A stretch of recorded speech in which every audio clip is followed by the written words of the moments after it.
बिस्मिल्लाहिर्रहमानिर्रहीम। अस्सलाम वालेकुम प्यारे बच्चों। हायर मैथमेटिक्स के एक इम्पॉर्टेंट टॉपिक डिफरेंशियल इक्वेशंस को जो है हमने शुरू किया हुआ है। 2 लेक्चर इसके हो चुके हैं, आज इसका नेक्स्ट लेक्चर है और इसके अंदर हमने टाइप्स ऑफ डिफरेंशियल इक्वेशंस जो हैं वो हमने शुरू की हुई हैं। तो उसकी जो एक इम्पॉर्टेंट टाइप है homogeneous form of first order differential equation, इसको आज हम डिस्कस करने लगे हैं। बहुत ही आसान टॉपिक है, बहुत ही आसान टॉपिक है। थोड़ी सा आप फोकस करेंगे इंशाल्लाह आपको बहुत अच्छे तरीके से समझ आ जाएगा। तो टॉपिक को शुरू करते हैं। देखें, homogeneous form of first order differential equation को डिस्कस करने से पहले ये ज़रूरी है कि हमें होमोजीनियस का जो है वो पता हो। तो होमोजीनियस फंक्शन एक ऐसा फंक्शन होता है जिसके अंदर वेरिएबल्स की तमाम पावर्स जो हैं वो क्या होती हैं, सेम होती हैं। ठीक है, देखें यहाँ पर एक एग्जांपल मैंने दी है। एक्स की जो पावर है यहाँ पर देखें 3 है, वाई जो एक वेरिएबल है इसकी पावर भी 3 है। यहाँ पर 2 वेरिएबल्स आ रहे हैं एक्स और वाई और आपस में मल्टीप्लाई हो रहे हैं, तो इनकी पावर्स को आप ऐड करके देख लीजिए तो 3 है। इनको भी अगर आप देखेंगे तो इनकी पावर्स को ऐड करवाएंगे तो क्या होगा, 3 होगा। तो एक ऐसा फंक्शन जिसके अंदर वेरिएबल्स की पावर्स जो है वो क्या हो, सेम हो, तो उसको जो है वो क्या कहा जाता है, होमोजीनियस फंक्शन कहा जाता है। ठीक है, और इसमें एक बात छोटी सी जो है वो याद रखिएगा कि कम से कम जो है वो 2 जो है वो वेरिएबल्स जो हैं इसमें क्या हों, डिफरेंट टाइप्स के हों, ताकि हमें पता चल सके कि भाई ये क्या है, होमोजीनियस फंक्शन है। देखिए अगर यहाँ पर एक्स क्यूब है, यहाँ पर भी आप एक्स क्यूब लिख देंगे तो वो तो दोनों प्लस हो जाएंगे, 2x क्यूब हो जाएगा। ठीक है, तो कम से कम 2 जो है वो डिफरेंट जो है वो क्या होने चाहिए, वेरिएबल मौजूद होने चाहिए हमारे पास होमोजीनियस फंक्शन के अंदर। ठीक है जी। नेक्स्ट बात जो आपने याद रखनी है वो एक ये है कि अगर आप इसमें से एक वेरिएबल x को जो है हाईएस्ट पावर वेरिएबल x को कॉमन निकाल लें, या आपकी मर्ज़ी है आप y को भी कॉमन निकाल सकते हैं हाईएस्ट पावर के। ठीक है, दोनों सूरतों के अंदर जो ब्रैकेट के अंदर हमारे पास वैल्यूज़ बचेंगे रिमेनिंग, उनका जो पैटर्न होगा या तो इंक्रीजिंग पैटर्न होगा या फिर आप उसको कह सकते हैं कि डिक्रीजिंग पैटर्न होगा। देखें मैंने एक्स क्यूब को कॉमन निकाला है यहाँ पर, आप चाहें तो वाई क्यूब को भी कॉमन निकाल कर देख सकते हैं। तो रिमेनिंग पोर्शन जो मेरे पास बचा है उसमें आप देखें वाई क्यूब मौजूद है, उसके बाद उससे छोटी पावर वाई स्क्वायर मौजूद है, फिर उससे छोटी पावर वाई मौजूद है और सबसे आखिरी पावर वाई की पावर 0 भी यहाँ पर मौजूद है। अब ऐसी सूरत के अंदर जब हम इसको कॉमन निकाल लेते हैं एक्स को या वाई को, तो जो रिमेनिंग पोर्शन बनता है तो हम कह सकते हैं कि ये जो फंक्शन अब हमारे पास मौजूद है वो क्या है, वाई ओवर एक्स की फॉर्म में मौजूद है। अगर आप वाई को कॉमन निकालेंगे तो जो फंक्शन बचेगा वो एक्स ओवर वाई की फॉर्म में मौजूद होगा। ठीक है जी, तो ये तो थोड़ा सा होमोजीनियस फंक्शन के बारे में। अब देखें होमोजीनियस डिफरेंशियल इक्वेशन जो होती है वो आपको इस तरीके से भी जो है वो लिखी हुई आ सकती है, दी जा सकती है। ठीक है, तो आप इसमें क्या करेंगे, D Y over D X को आप सेपरेट कर लीजिए, बाकी चीज़ों को आप दूसरी तरफ ले जाइए। अब ये जो है homogeneous form of first order differential equation की रहेगी बशर्त ये कि ये जो दोनों फंक्शन है हमारे पास f और g जो 2 फंक्शन है ये दोनों भी किस में होने चाहिए, ये होमोजीनियस फॉर्म के अंदर होने चाहिए। दोनों होमोजीनियस जो फंक्शन होने चाहिए, यानी जो ऊपर पावर मौजूद होगी फंक्शन की वेरिएबल्स की वही नीचे भी मौजूद होनी चाहिए।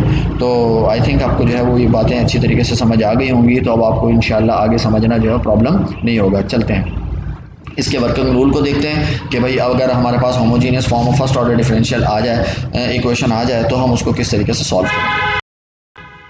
जी जनाब, ये है हमारे पास इसका working rule.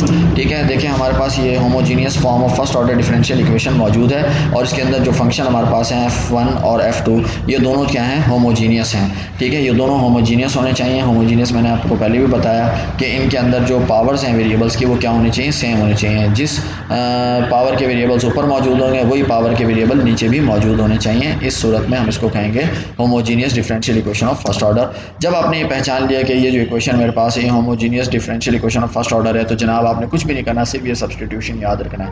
y over x is equal to v, इसको आप अपने जहन में बिठा लीजिए कि y over x is equal to v है, और अगर इसमें से y को सेपरेट करना है तो ये वैल्यू बन जाएगी vx, और उसके बाद आपने इसको डिफरेंशिएट कर लेना है विद रिस्पेक्ट टू x। और यहाँ पर चूँकि 2 फंक्शन मौजूद हैं v और x, तो यहाँ पर लग जाएगा प्रोडक्ट रूल। तो जनाब ये मेरे पास सूरत हाल कुछ इस तरीके से आ जाएगी। अब जनाब आपने क्या करना है, अब आपने करना है कि D Y over D X की जगह लिखना है f ऑफ v। अब आप सोच रहे होंगे कि भाई क्यों f ऑफ v लिखना है, तो आइए अभी बताते हैं आपको। देखें ये हमारे पास जो इक्वेशन थी ये थी D Y over D X equals to f1 X Y, एक फंक्शन था एक्स वाई के अंदर ऊपर न्यूमरेटर में और एक फंक्शन था एक्स वाई की फॉर्म में डिनोमिनेटर में। अब मैंने आपको बताया था कि इन दोनों में से अगर मैं क्या कर लूँ, कोई भी एक हाईएस्ट पावर की वेरिएबल जो है वो क्या कर लूँ, कॉमन निकाल लूँ। तो यहाँ से भी जब मैं कॉमन निकाल लूँगा और यहाँ से भी जब कॉमन निकालूंगा तो दोनों क्या हो जाएंगे, आपस में कैंसिल हो जाएंगे। तो मैंने यहाँ से x जो है वो कॉमन निकाल लिया, हाईएस्ट पावर का वेरिएबल जो है एक्स निकाल लिया ऊपर वाले फंक्शन में से भी और नीचे वाले फंक्शन में से भी, तो ये दोनों क्या हो जाएंगे, कैंसिल हो जाएंगे। और जनाब जब ये कैंसिल हो जाएंगे तो जो फंक्शन हमारे पास बचेगा उसको मैं इस फॉर्म में भी लिख सकता हूँ, y/x की फॉर्म में भी लिख सकता हूँ। After taking the highest power common variable जब मैं निकाल लूँगा तो फिर जो फंक्शन मेरे पास बचेगा वो बचेगा ये y/x की फॉर्म में। तो जनाब इस वजह से जो है जो मेरे पास यहाँ पर जो y/x है, ये y/x जनाब क्या है, v के बराबर है, तो मैं यहाँ पर क्या पुट करवा दूँगा, v पुट करवा दूँगा। तो इसलिए मैंने यहाँ dy/dx की जगह क्या लिख दिया, f(v) लिख दिया। उम्मीद करता हूँ आपको समझ आ गया होगा। ठीक है, उसके बाद ये v जो है इसको हम क्या करेंगे, दूसरी तरफ ले आएंगे, v की तरफ, f(v) की तरफ ले आएंगे। यहाँ पर पॉजिटिव था, यहाँ पर आकर नेगेटिव हो गया। ठीक है जनाब, अब हम क्या करेंगे, अब हम सेम टर्म्स को है वो एक साथ कर लेंगे। ठीक है, x वाली टर्म्स को एक तरफ कर लिया, v वाली टर्म्स को एक तरफ कर लिया, क्योंकि अब हमने करवानी इंटीग्रेशन, तो ये अब हम करवा देंगे इंटीग्रेशन इसकी। ठीक है जनाब, तो जो हमारे पास आंसर आएगा वो हमारा आंसर जो है वो क्या होगा, वो एक कंप्लीट सॉल्यूशन होगा।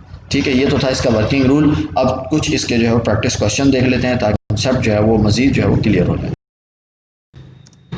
ये जनाब प्रैक्टिस क्वेश्चन नंबर 1 है। ठीक है, इसको हम देख लेते हैं कि क्या करना है हमने। ठीक है, ये एक इक्वेशन दी गई है हमें हमारे पास, इसको थोड़ा सा इसको जो है वो dy/dx की फॉर्म में ले आते हैं ताकि हमें पता चल जाए कि भाई ये होमोजीनियस है या नहीं है। ठीक है जी, तो अब हम क्या करते हैं, हमने सबसे पहला काम ये किया, y² dx को दूसरी तरफ ले गए, ये हो गया माइनस। ठीक है, उसके बाद इस x को हम जो है वो इससे मल्टीप्लाई करवा देते हैं, तो ये हमारे पास आ गया x² - xy। अब dy/dx को हम सेपरेट कर लेते हैं, बाकी टर्म्स को सेपरेट कर लेते हैं, माइनस से माइनस कैंसिल हो जाएगा। अब देखें ये जो हमारे पास वैल्यूज़ आ गई हैं, जो दो फंक्शन आ गए हैं न्यूमरेटर में और डिनोमिनेटर में, ये दोनों क्या है, होमोजीनियस है। ऊपर भी पावर 2 है, नीचे भी पावर क्या है, 2 है। अगर इनकी पावर्स को ऐड करूँगा 1 और 1, ये भी क्या हो जाएगा, 2। तो ये क्या है, हमारे पास एक होमोजीनियस डिफरेंशियल इक्वेशन है। और आपको बताया था कि जब भी homogeneous differential equation of first order आएगी तो आपने कुछ नहीं करना, आपने सब्सटीट्यूशन याद रखना है, y/x = v और y = vx। तो हमने क्या करना है, इसका डिफरेंशिएट करवा लेना है। डिफरेंशिएट करवाने के बाद हमने इसके अंदर क्या करनी है, इसकी वैल्यूज़ पुट करवा देनी है। dy/dx की वैल्यू मेरे पास मौजूद है, ये y² xy - x² ये पुट करवा दूंगा। ठीक है, और जनाब इसके अंदर अब अगर मैं चाहूँ तो y की जो वैल्यू थी vx ये भी पुट करवा सकता हूँ। तो मैं नेक्स्ट स्टेप के अंदर ये y की वैल्यू को भी जो है वो क्या कर देता हूँ, पुट करवा देता हूँ। ये बन जाएगा v² x², नीचे बन जाएगा x vx - x², क्योंकि y की वैल्यू थी ना हमारे पास vx, तो वो पुट करवा दी। x और x x² हो जाएगा, दोनों में से x² को कॉमन निकाल लेंगे, तो ऊपर वाला x² नीचे वाला x² से कैंसिल हो जाएगा। ये वैल्यूज़ मेरे पास बच जाएंगी। v यहाँ पॉजिटिव था, इसको उठा के हमने क्या कर दिया, इधर लाया तो नेगेटिव हो गया। अब इसका मैं ले लूँगा एलसीएम। उम्मीद करता हूँ आपको एलसीएम लेना आ गया होगा, आता होगा, फिर भी बता देता हूँ। देखें एलसीएम के अंदर यहाँ नीचे एक ही टर्म मौजूद है v-1, इसको आपने रख देना है यहाँ पर डिनोमिनेटर के अंदर, और अब फिर करनी है मैचिंग। चूँकि ये वैल्यू और ये वैल्यू सेम है तो ऊपर वाली जो टर्म है वो एज इट इज़ आ जाएगी। इसके नीचे कुछ नहीं है तो -v को डायरेक्ट इस पूरी वैल्यू से हमने क्या करवा देना, मल्टीप्लाई। ये आ गया मेरे पास। इस तरीके से v² जो है कैंसिल हो जाएगा, तो ये वैल्यूज़ मेरे पास बचेंगी। अब हमने क्या करना है, सेपरेशन ऑफ वेरिएबल्स कर देने हैं। ठीक है, क्योंकि हमने करवानी इंटीग्रेशन, तो x वाली टर्म्स को एक तरफ कर लीजिए, v वाली टर्म्स को एक तरफ कर लीजिए और करवा दीजिए इंटीग्रेशन। बहुत ही सिंपल है इंटीग्रेशन, आपको उम्मीद करता हूँ आती होगी। ठीक है, ये c जो है कांस्टेंट ऑफ इंटीग्रेशन आ गया है यहाँ पर हमारे पास। जनाब अब हम क्या करेंगे, v जो है वो दोनों के नीचे आ जाएगा, तो v से v कैंसिल हो जाएगा, 1 आएगा और ये बच जाएगा 1/v, और इसका हम ले लेंगे इंटीग्रेट करवा लेंगे इसको, तो ये आ जाएगा ln x, ये आ जाएगा हमारे पास v और ये आ जाएगा ln v। कांस्टेंट के बारे में आपको बता चुका हूँ कि हम चाहें तो उसके साथ भी ln लगा सकते हैं अपने सॉल्यूशन निकालने के लिए। ये -ln v है, इधर आके पॉजिटिव हो जाएगा। और लॉग के रूल्स आपको पता है कि अगर प्लस हो लॉग के बीच में और लॉग को आप कॉमन लें तो सारी उनकी जो वैल्यूज़ हैं वो क्या हो जाती हैं, मल्टीप्लाई हो जाती हैं, जैसे कि यहाँ पर आपको नज़र आ रहा है। और आपको ये भी पता है कि अगर आप ये लॉगरिदमिक फॉर्म को एक्सपोनेंशियल में चेंज करना चाहें तो चूँकि नेचुरल लॉग की बेस ई होती है, तो हम इसकी जगह क्या लिख देंगे, ई, और ये जो वैल्यू है वो उसकी पावर बन जाएगी, और ये जो वैल्यूज़ हैं ये इक्वल टू के दूसरी तरफ चली जाएंगी। इस पर हम जो है वो सेपरेशन ऑफ वेरिएबल में कम्प्लीटली जो है वो डिस्कस कर चुके हैं। अब जनाब आप क्या करेंगे, अब करना हमने ये है कि v की जगह v की वैल्यू दोबारा हमने पुट करवानी है। v की वैल्यू याद करें क्या थी, v की वैल्यू थी y/x, तो v की जगह y/x यहाँ पर भी आ गया और यहाँ पर भी है, तो यहाँ पर भी y/x आ गया। x कैंसिल हो जाएगा तो बचेगा मेरे पास c। अगर मैं चाहूँ y की वैल्यू को सेपरेट निकालना, ठीक है जनाब, तो जो ये मेरे पास c है, ठीक है, इसको मैं क्या करूँगा, e के नीचे ले आऊँगा, यहाँ मल्टीप्लाई तो इधर आके जो है डिवाइड हो जाएगा। इस तरह y की वैल्यू हमारे पास आ जाएगी ये। अब ये जो बनी है मेरे पास ठीक है, ये बना है मेरे पास एक कंप्लीट सॉल्यूशन। ठीक है, उम्मीद करता हूँ आपको प्रैक्टिस क्वेश्चन नंबर 1 जो है वो अच्छी तरीके से समझ आ गया होगा। आप भी साथ साथ इसकी प्रैक्टिस कर लीजिए, कोई मुश्किल टॉपिक नहीं है, बिल्कुल आसान सा टॉपिक है। आपने पहचानना है पहले नंबर पे कि homogeneous differential equation of first order है, अगर है तो उसके अंदर वेरिएबल आपने सब्सटीट्यूशन लगाना है y over x equals to v, और उसकी फिर डिफरेंशिएशन करवा लेनी है। उसके बाद आपने उसको पुट करवा देना है, और उसके बाद उसको जो है वो आपने x टर्म्स को एक तरफ, y टर्म्स को एक तरफ करके उसको सिंपल इंटीग्रेट करवा देना है। चलते हैं प्रैक्टिस क्वेश्चन नंबर 2 की तरफ। जी जनाब, ये है मेरे पास क्वेश्चन नंबर 2, और इसको हम देखते हैं कि ये क्या हमारे पास होमोजीनियस डिफरेंशियल इक्वेशन बनती है कि नहीं बनती।